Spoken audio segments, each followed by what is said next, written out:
ভাই আমাদের যাদের আজিলো প্রেমেছো মানে ৫ বছরের যে একটা সৌজন্য, এটা জানি যে ক্ষেত্রে আমরা বিভিন্ন সুযোগ সুবিধা পাই। যেমন ফ্যামিলি নিয়ে আসলাম আমি। তো এক্ষেত্রে আমার কোয়েশ্চেনটা হচ্ছে যদি ধরেন আমার আজিলো প্রেমেসোর মাধ্যমে আমি আমার ফ্যামিলিকে নিয়ে আসলাম আমার ওয়াইফকে অথবা বাচ্চাদের। তো এরপর আমার ওয়াইফ একটা ব্যবসা শুরু করল। ব্যবসা শুরু করার পর সে lavoro autonomo, motivo familiare থেকে lavoro autonomo তে চলে গেল।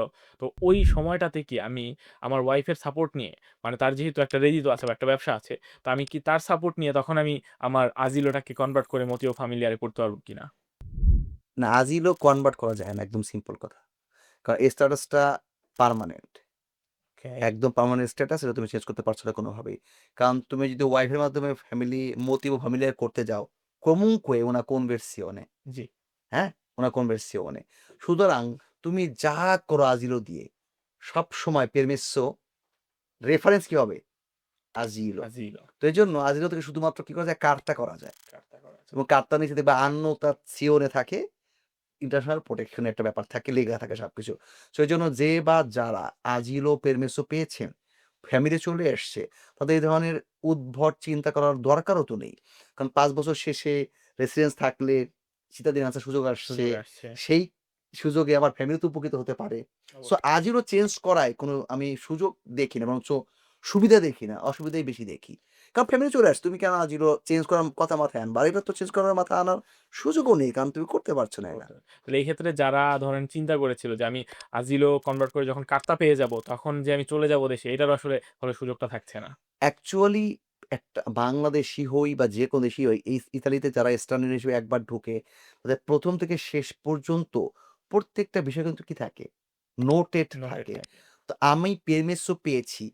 বাট ১ম পেরমেসোটা কি ছিল সেটাও তারা জানে। জানে। যেমন আমি, আমারটা বলছি। আমার এখন কার্তাসোর জন্য। ওকে?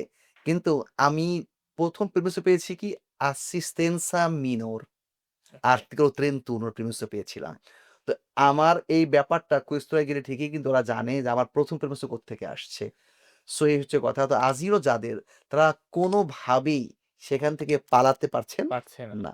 তাহলে এই ক্ষেত্রে ধরেন হয়তোবা আমাদের অনেক ভাইয়ের একটা কোয়েশ্চেন চলে এসেছে। আচ্ছা ভাই বুঝলাম যে কার্তা সৌজন্যর মাধ্যমে আমরা যেতে পারব না বা এটা যৌক্তিক না।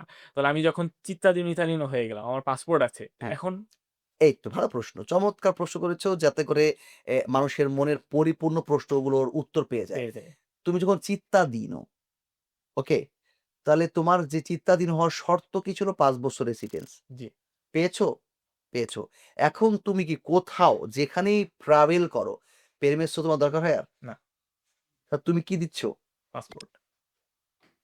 আর পাশাপাশি কার্তা d'identità জি। কি? সেটা কি লেখা? Italian, Italian. ইতালিয়ান। সুতরাং ওই ক্ষেত্রে তোমার সকল সন্দেহ দূর হয়ে যায় এবং তুমি তখন যেই দেশ থেকে বিতাড়িত হয়ে আজিলো সিক করেছো, চেয়েছো, তো সেই দেশেও তুমি যখন ঢুকছো, কি হিসেবে ঢুকছো? চিত্তাধীন ইতালিয়ান। ইতালিয়ান হিসেবে ঢুকছো কিন্তু। তুমি ওই দেশের মানুষ হিসেবে ঢুকছো না। ওকে?